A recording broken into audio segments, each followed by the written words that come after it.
Welcome to Relatable Wisdom, the podcast where real people share timeless ideas. I'm your host, Wisdom Okonkwo, and in every episode we dive into the philosophies, quotes, poems, and life lessons that shape how we live, think, and grow. No matter where you are in life, this show is here to remind you wisdom is everywhere, and it's always relatable most of the times.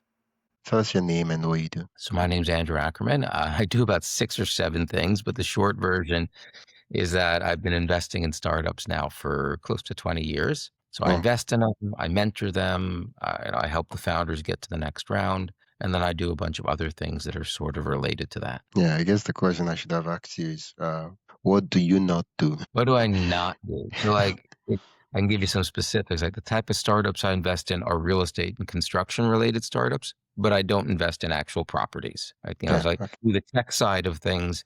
I don't do the non-tech side of things. No, I guess it's like having you invest in companies that are in the real estate industry, but not specifically real estate. I don't know if that makes sense.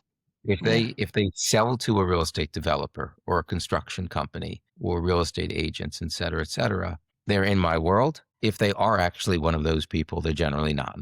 Well, I guess you any company that sells shovels to real estate They have to be very like tech-enabled shovels. Yeah, tech-enabled shovels. Okay, it's great to have you on the podcast, Andrew. Oh, thank you for having me. Yeah, what is the quote life lesson you want to share with me today? Yes, I would say like the highest level is, life is like a startup. It really is. I used to think about, the startup world is what I do, and like, life is like everything else in there. But if you're doing a startup correctly, what are you doing, right? You're moving fast. You're trying to like, test new things. Before we proceed with this conversation, let's start from the very beginning. What is a startup? Okay, that's a really good question. So thank you. When I talk about startups, I usually talk about tech startups. The kind of companies that are bringing new things to the world. And that's not the only type of startup. There are a lot of people out there that their startup is they start their own, their own plumbing company, or they buy a car wash and that's their business, or they become a consultant, or they're a lawyer, but they leave the firm, but they set up their own business. So those are startups too. They're just a different type of startup in many ways. But, my feeling that life is like a startup really applies to all of them. Okay. So I guess now you can proceed with how life is like a startup. Sure. So I've done 2 startups, in my life. When I was at those startups, one of the things I learned very quickly is that you don't know what you don't know, especially if you're a tech startup and you're building something new. The key is to, try a lot of tests, but like easy, quick, cheap tests, and design them in such a way that like you'll very quickly get to the answer, like I should do more of this, or that's not going to work, skip that and move on. And if you iterate like that, you get to, you get better and better quickly, and you get to like, it's like I'm trying different keys in that lock until I find the right one that opens the door. So I used to think that was just how to build a great startup, but I've become increasingly convinced that you should work, your life should be like that. Right? You should be thinking in your career, hey, I go to work every day. I do things, what's working, what's not working. What can I test really easily? See if I get good attention from like, my boss, see if the customers respond to it. You should be doing it in your home life, right? Maybe you're out there dating and you're not happy with like the matches you're getting on whatever dating app is most popular in Lagos these days. Well, try something different. Wow. Okay. So you talk about testing things and trying out things. Easy, cheap test. Easy, cheap, quick. Like that's the best thing in startups, and if you can do it in life too, it really helps. Yeah, easy, cheap. Now that you mention it, I'm like this having in the actual business sense those 3 things together. Sometimes as a product, it's sometimes expensive. Having something that's convenient, cheap, and fast. Those are 3 things that having them together usually either 2 of those. Oh, listen, it works for podcasts too, right? I mean, not to tell you how to do your business, but I'm sure you've tried different types of guests. You're like, I normally do these guests, but let's try something a little different. Or, I normally promote my podcasts this way, but let's try something different and see what happens. Like you got to think about life as a series of quick and easy tests and experiments. That's the only way you find out, like, wow, that really worked. I'm going to run with that. Well, my question would be, what is the cost of this test? I mean, as a startup, certain tests, you lose money, right? Well, it depends, sometimes. right? It Okay. depends. Right? The biggest issue for startups is often time, right? Is you can Oh, raise money, you can't get more time. I mean, if you raise money, you buy a little more time, but the rest of the world doesn't hold still. So time is often as important or more important than the actual oh, money. But I'll give you like a and simple I see. example, right? Let's say you're doing an e-commerce startup, right? You want to sell, I don't know, like custom microphones to podcasters, right? Like, Yeah, bling out the microphone, it's better. I don't know. I make this up as I go along. So one way to do it is I'm going to build this awesome website. I'm going to have all this content ready to go. I'm going to have 17 different models of the microphone. And when I've done all this, boom, I release it on the world. The other way mm, to do it would be to say, I'm not going to build anything. I'm going to mock up like 4 different microphones. I'm not even going to build it yet. I'm going to go out there and get like a basic Squarespace or Wix website, and I'm going to just make it look like I have these things for sale. And then I'm going to go put it out there on I'm going to use Facebook ads, Google ads, Instagram, whatever I'm going to yeah, use. And I'm going to put like $100 against marketing it.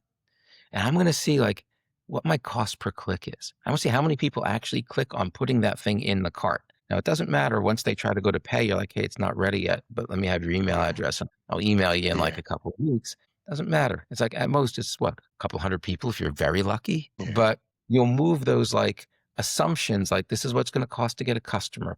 This is how many people are going to like actually put stuff in the cart and pay for it. All those things are guesses to start with. Now, one way to do it, you just build everything and then you put it out there and you find out. The other way, you can do that in a couple of hours, and a week later, $100 later, figure out what those numbers are.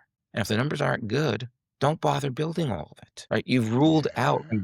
bad idea in a couple of days and $100 rather than in 3 months of your life. Oh, oh, it's making sense now.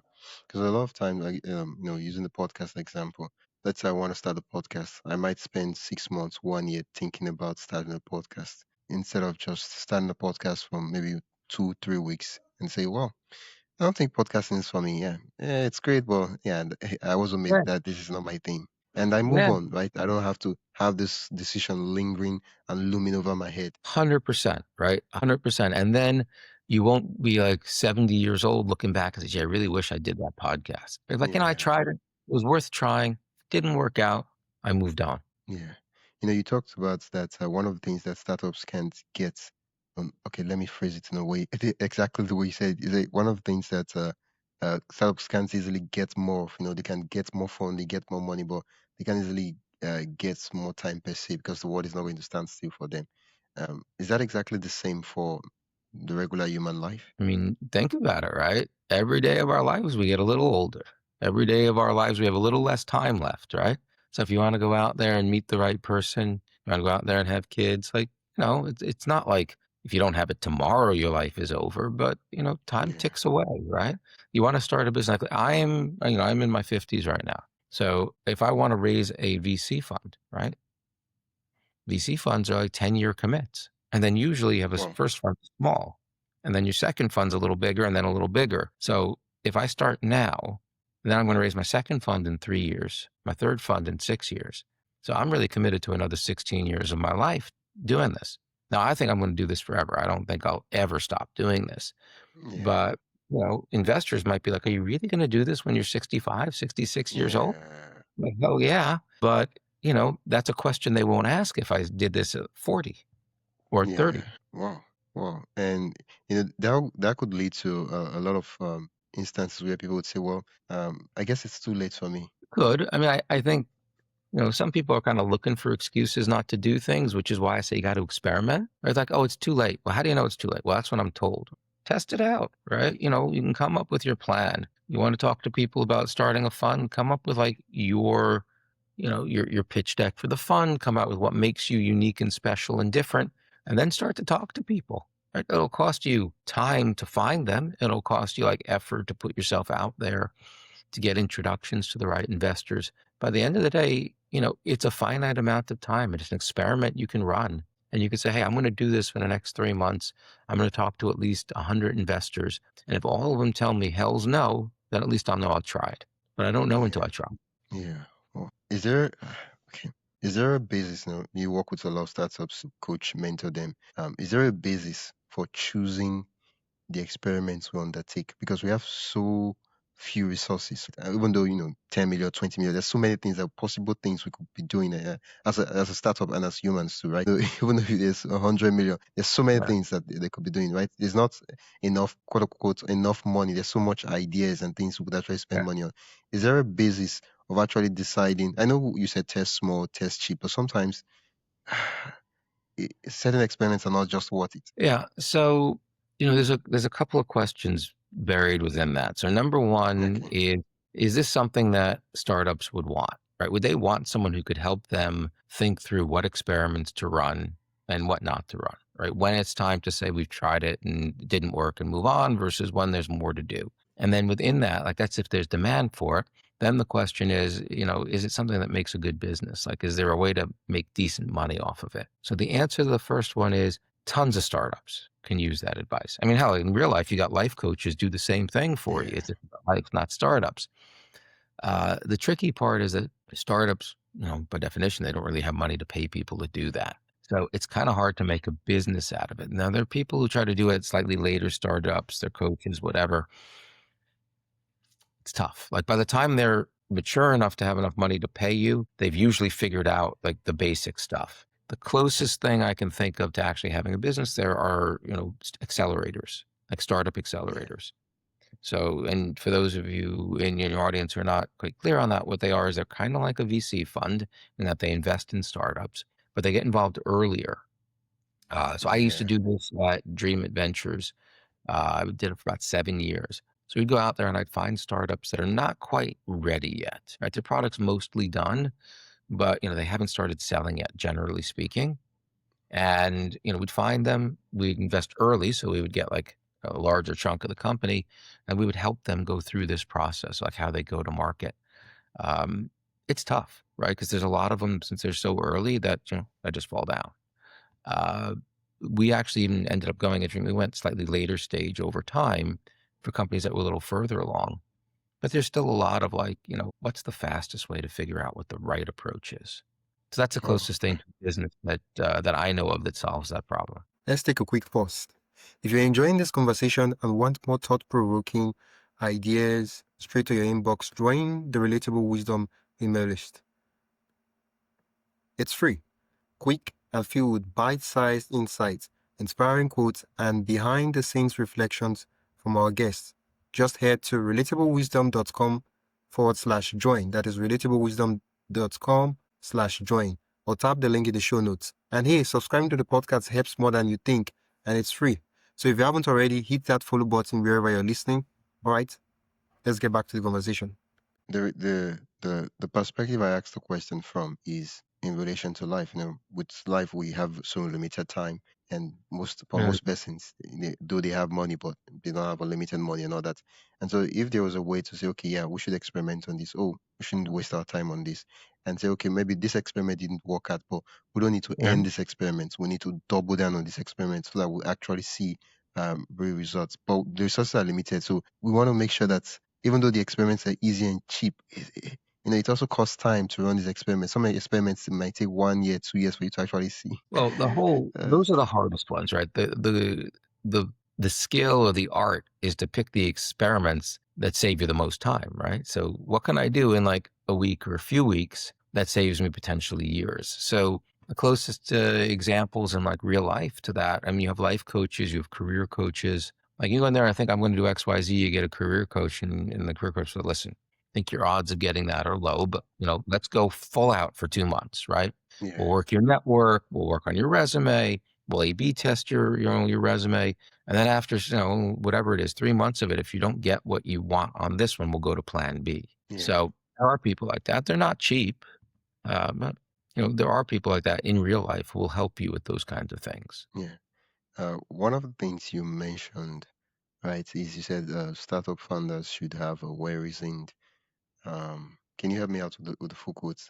Yeah, sure. The full quote, and I heard this from someone, and I wish I could remember who it is so I could give him or her credit, but startup founders should have well-reasoned but loosely held opinions. And I think that's true in life in general. Right, so if you've ever talked to somebody and, they're like, it's got to be XYZ. And you've asked them, like, why do you believe that? Right. So there's two wrong answers to that. It's like, I just know. Okay, forget about it. You can't ever convince that person. If they're wrong, they're going to keep banging their wall, right? So that's what I mean by well-reasoned opinions. But you've also got these other people who, tell them like, why do you believe that? And they'll lay out exactly why they believe it. And then you'll come along and say, you know what? You said that you believe it because of this one fact. But you know what? I went out there and I looked at that and like, that's not what I'm seeing. I have all this other data that says something else. And then some of those people will be like, well, wisdom, like, F that, like, I don't believe any of that. I'm going to go do what I'm going to do. Right. Or like, I don't, whatever, that's wrong. So that's what I mean by loosely held. They should be willing to say, wisdom, that's not what I saw, but send me your data. Like send me the links to those studies. I'll take a look at them. Right. And if the data I had was like an old study, or if like the method was wrong and this one's more relevant, I'm going to follow the data wherever it goes. Right. So I'm not going to just change my mind because you said it. Right. I've got a good reason for why I feel this way. But if you're right about the data, right, if you're right about the logic, then yeah, I'm going to change my mind. I'm going to do something different. Well reasoned, but loosely held opinions, and it's something that carries on to life. You see, people just do things because that's how it has always been done, and you're like, okay, why have you been doing this the way? And they're like, well, that's how it is. Like, what do you mean? Why? And they say that's how it is, and you're like, well, wait a second, what about this? Right? I've always done it this way. There's no other way to do it.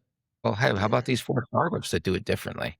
Same thing. Well, I really love the analogy between a startup and living life in general. Yeah. I mean, listen, when you come right down to it, startups are trying new things in an environment of radical uncertainty, limited data, a lot of risk. Life's like that too, right? You don't know, like you pick a school to go to, like you pick a college. How much data do you have, right? You've never been there before, so you don't know how good it's going to be, right? Can you go to 12 different colleges and figure out which one's better for you? No, you're not even going to know afterwards, right? So life is all about making decisions in radically uncertain worlds. So that's a startup. Yeah, I guess in the instance of a college, what would one do? That's one of the hardest things out there, right? So you're early in your career, so you have the least life experience. You've got all this fuzzy data that all sounds kind of the same, and you got to make a choice. So the first thing I would say is like, don't worry, right? You don't have to go to the best, whatever that means. You have to go to one that gets you to where you need to go. It's the same thing with startups. Like a lot of startups are like, oh, I need to optimize. Too early for that. Way too early for that, right? You just need to make good enough answers that make you, keep going forward. And you can like iterate on it later in a lot of cases. Listen, I made tons of startup mistakes. I made tons of mistakes in the first 2 startups I had. The beauty of it was like none of them actually killed the startup. That's the important thing. You got to make good enough decisions fast. And in the case of college, like, what do you want? You want a big school, small school? Are academics all that matter to you? Or do you also want a school that's got good sport teams, right? You can kind of limit the choice set down to a few, and then you can look at some metrics. It's like, well, they have great placement rates in the industries I might be interested in, and then just go and get a feel for it. And then just take comfort in the fact that like you will not have gone to 3 colleges and figure out what's better or not. At the end of like the 4 years that you're in college, if you go to a traditional 4-year college, you'll simply know that this did or did not get me to like the next step and where I want. So, I have to embrace what's a good enough decision set. That's also what startup. And in that instance, what would one do when you, at the end of the 4 years, you realize that, no, I kind of was just changed. This wasn't exactly what I expected. I'm not getting to the place I wanted to go. Experiments, right? So you got to think about like, okay, I'm starting my freshman year. What will I know in 6 months at the end of my first semester that will help me decide that this was the right choice or not? I think about it. You ever hear there's a phrase called a postmortem, right? When somebody like dies in the hospital, they look back and say, what caused the death? So we talk about postmortems in startups as well. Like as an investor, you're like, well, that company failed. Let's kind of do a postmortem on it and figure out like, why did it fail? What can we learn to be better as investors? So you can also do what I call a premortem. So you can step back and you can say, listen, let's pretend we are now 3 years from now and the startup failed. Why did it fail? Like, so you can kind of construct scenarios kind of working backwards from there. And usually you can figure out, you'll kind of come up with, oh, these are risks I didn't think about. Yeah. So you can kind of think about it like in 6 months, if you're not happy where you are, or if you don't think you made the right choice, how would you know? Right? It could be number of friends. It could be like, you're struggling in the academics, whatever it might be.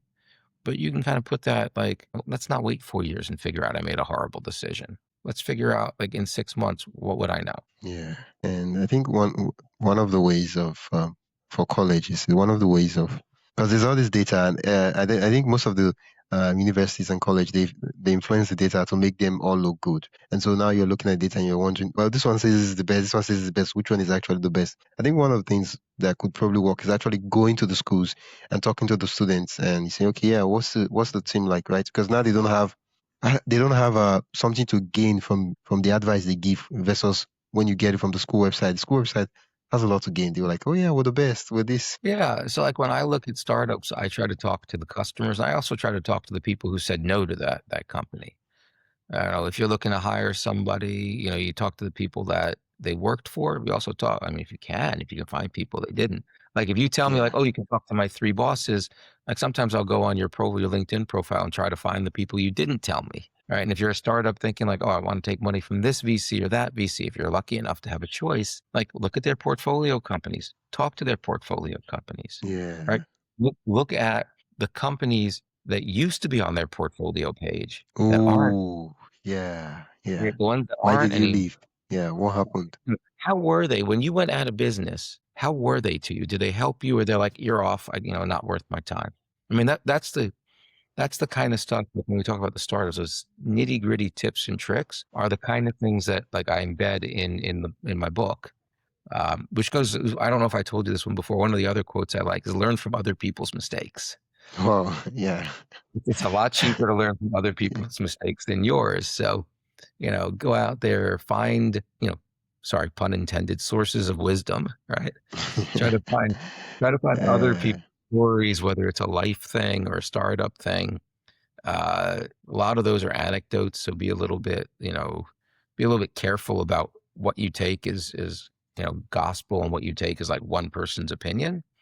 yeah. But a lot out there, and other people have gone through this before. So see if you Yeah. can find out what worked for them and what didn't. Yeah, and I think that's where talking to a lot of persons. That way you get to see the pattern and then you get to see what the bias is, right? Oh yeah, this person said this person said this, but this person didn't say this. Okay, so this might not be really a big factor per se because, and yeah, that it does make sense. And that way you can go through the school, go through the library, look at everything, look at past Right. students, interview them and say, well, what was your goal when you started the school? Like and then kind of like say, oh yeah, how did you said you feel like it was a worthy choice? How did you know that it's a worthy choice after 4 years? What are some things that you look at and say, oh yeah, it's a worthy choice? And that way you get to learn from other people's experience and mistakes without having to go through, because going through college, I mean, you pay Sure. for the tuition and all that. That's expensive. That's very expensive. And you pay it 4 years of your life. Yeah. Yeah, and there's also blogs that you can do. And again, you said very carefully, like look for their biases. So I consider the source.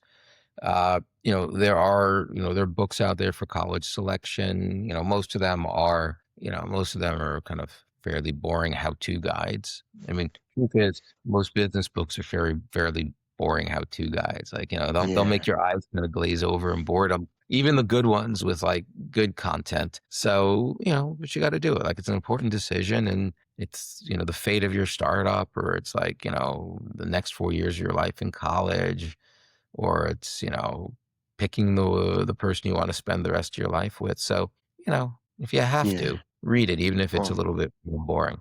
Of course, if you can find yeah. one that's not boring, that's even better. Yeah. You talked about your book. What's the title of your book and what's it about? So I don't know if I told you this, but I like puns. So like the main title of my book is The Entrepreneur's Odyssey, but the Ooh. subtitle, it's a novel guide to startup success. And the reason that's kind of a play on words is there are tons of business books out there that like tell you how you should do a startup. A lot of them are, most of them are boring. So I wrote mine as a novel. It's Oh, a story about a startup, a fictional startup, loosely based on a startup that I'm building. That goes from like the first night when they're kind of the solo founder is pitching it in front of like, pitch event and like this law firm, which is kind of a pretty normal rite of passage in, at least yeah. in the US tech scene, all the way through to like he meets a mentor who's like, that's wrong, but there's something really interesting here. And he helps like guide him through the entire process, all the way through to like raising and closing his first round of financing. Wow. So, my feeling was, so listen, we talked kind of at a high level, Yeah. do this, you can do that. Here's some experiments. But like that same example I gave you about like, oh, you can put up a website and test it. Like I Yeah. gave that when I was running an accelerator. And what I found was it was even more effective when not just telling you this is it. I told them about a specific startup that tried it. Like I had this Oh, one yeah. startup. They had a freemium business model. They looked at their, they'd modeled out their business in a spreadsheet and they realized that if they can get like a 2 or 3% conversion rate from free to paid, their business model worked. And if they couldn't, they had no business. And their original plan, by the way, was, well, we're going to spend the next 6 weeks in our program building out the features and turning on the switch to pay. And then, we'll Yeah. turn it on, see what happens. And they're like, well, then it'll be a week before demo day when you're presenting in front of the investors. What happens if it doesn't work? And they're like, Yeah. So I said, better idea, right? Better idea. You have all the free features. You haven't built the paid features yet. Just put the pricing and the feature set there and put a buy now button on it. Yeah. And then see how many people click the buy now. It's fine if they say, oh, coming soon. But in fact, they actually went further. They took the credit card number and then it went Hmm. nowhere. They had a merchant account. So when you would put in your credit card, they would say, hey, Wisdom, that's great. Those features aren't ready yet, but, get X free months on us or, go join our mailing list. So the beauty of that was they got actual data because the user thought they were buying it. They got actual Yeah. hard, which would tell them that we have a business or not. And guess what? It turned out they didn't. It turned out they Oh, only had 0.1% conversion rate. So you know what they yeah. did? They came to us in the middle of the program and I said, listen, it's not working. But we think we have this other piece, like there's one piece of our business people really seem to like. Can Yeah. we drop all of this and take this and build something different? And they did. And they're $1 billion company now. Wow. So, Wow. the first time I told you it, it was kind of I'm like curious, and I know most of my listeners will be curious. What's the name of this company? Are you at the liberty to company say? SeatGeek. Is what? SeatGeek. Can you? Wait. SEAT, like seats in a concert or Oh, and Seat geek. Geek. Now, Oh, okay. I blended two companies together. The story about SeatGeek happened before I joined DreamIt. The company that I was thinking originally started the story on, which also did quite well, is a little less Yeah. well known. But, I did it for a good reason because, we talked about it like 15 minutes ago, and I just gave you the general concept. And then I told it Yeah. to you as part of the story of another startup. So Yeah. like what I realized early on was like, oh, if you embed it in a story, it's much more powerful. It's much more memorable, right? And the startups like, I get that. They identify with that situation and they move faster on it. So Yeah. that's the other reason I did it as a novel rather than just a series of like how-to guides was because I knew that if I embedded it in a story in a novel with characters that they could relate to that were just like them, the lessons would be more memorable. Lessons would stick.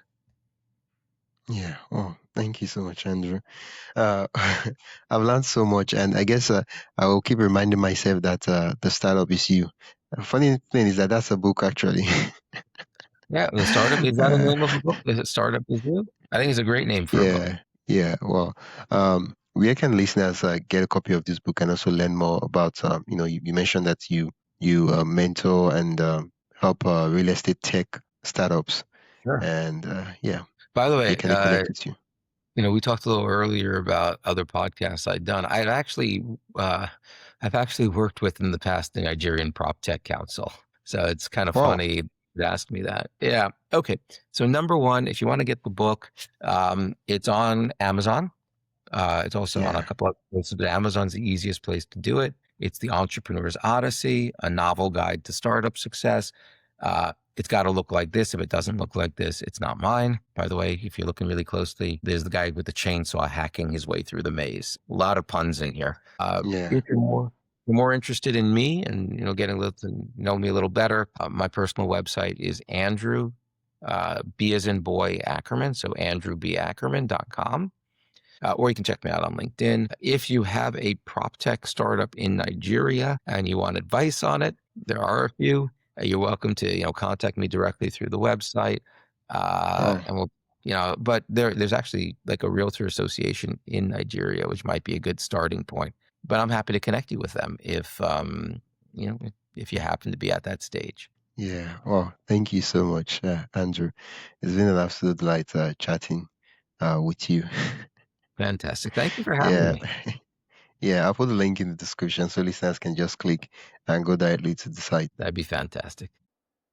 You've been listening to Relatable Wisdom, and I've been your host, Wisdom Okonkwo.